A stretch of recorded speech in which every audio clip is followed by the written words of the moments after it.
February 29ರಿಂದ ವಿಧಾನಸೌಧದ ಮುಂಭಾಗದಲ್ಲಿ ಆರಂಭವಾಗಲಿರುವ 15ನೇಯ ಬೆಂಗಳೂರು ಅಂತಾರಾಷ್ಟ್ರೀಯ ಚಲನಚಿತ್ರೋತ್ಸವವನ್ನು ಸಿಎಂ ಸಿದ್ದರಾಮಯ್ಯ ಅವರು ಉದ್ಘಾಟನೆ ಮಾಡಲಿದ್ದು ಶಿವರಾಜ್ ಕುಮಾರ್ ಮುಖ್ಯ ಅತಿಥಿಯಾಗಿ ಭಾಗಿಯಾಗಲಿದ್ದಾರೆ. ಚಲನಚಿತ್ರೋತ್ಸವದಲ್ಲಿ 50ಕ್ಕೂ ಹೆಚ್ಚು ದೇಶಗಳು 180 ಸಿನಿಮಾಗಳು ಕಾರ್ಯಕ್ರಮದಲ್ಲಿ ಪ್ರದರ್ಶನವಾಗಲಿದ್ದು ಸ್ವಿಸ್ ಭಾಷೆಯ ಬೋಂಜರ್ ಸ್ವಿಟ್ಜರ್ಲ್ಯಾಂಡ್ ಸಿನಿಮಾ ಉದ್ಘಾಟನೆಯ ಚಿತ್ರವಾಗಿ ಪ್ರದರ್ಶನಗೊಳ್ಳಲಿದೆ ಎಂದು ವಾರ್ತಾ ಮತ್ತು ಸಾರ್ವಜನಿಕ ಸಂಪರ್ಕ ಇಲಾಖೆಯ ಸುದ್ದಿಗೋಷ್ಠಿಯಲ್ಲಿ ಸರ್ಕಾರದ ಕಾರ್ಯದರ್ಶಿಗಳಾದ ಡಾಕ್ಟರ್ ಕೆವಿ ತ್ರಿಲೋಕಚಂದ್ರ ಮತ್ತು ವಾರ್ತಾ ಇಲಾಖೆಯ ಆಯುಕ್ತರಾದ ಹೇಮಂತ್ ನಿಂಬಾಳ್ಕರ್ ತಿಳಿಸಿದರು.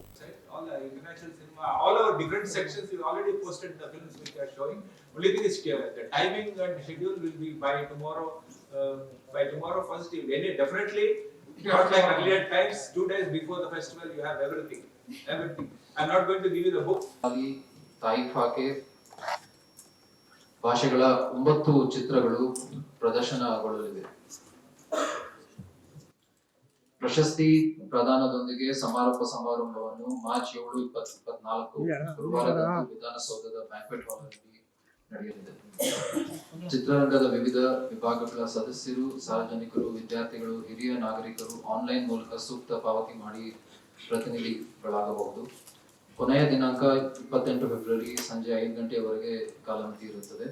ಅಂತಾರಾಷ್ಟ್ರೀಯವನ್ನ ಬೇರೆ ಬೇರೆ ಪಟ್ಟಣಗಳಿಗೆ ವಿಸ್ತರಿಸುವ ಹಲವಾರು ಮಾರ್ಗಗಳಿದ್ದಾವೆ, ಇಲ್ಲ ಅಂತ ನಾನು ಹೇಳ್ತಾ ಇಲ್ಲ.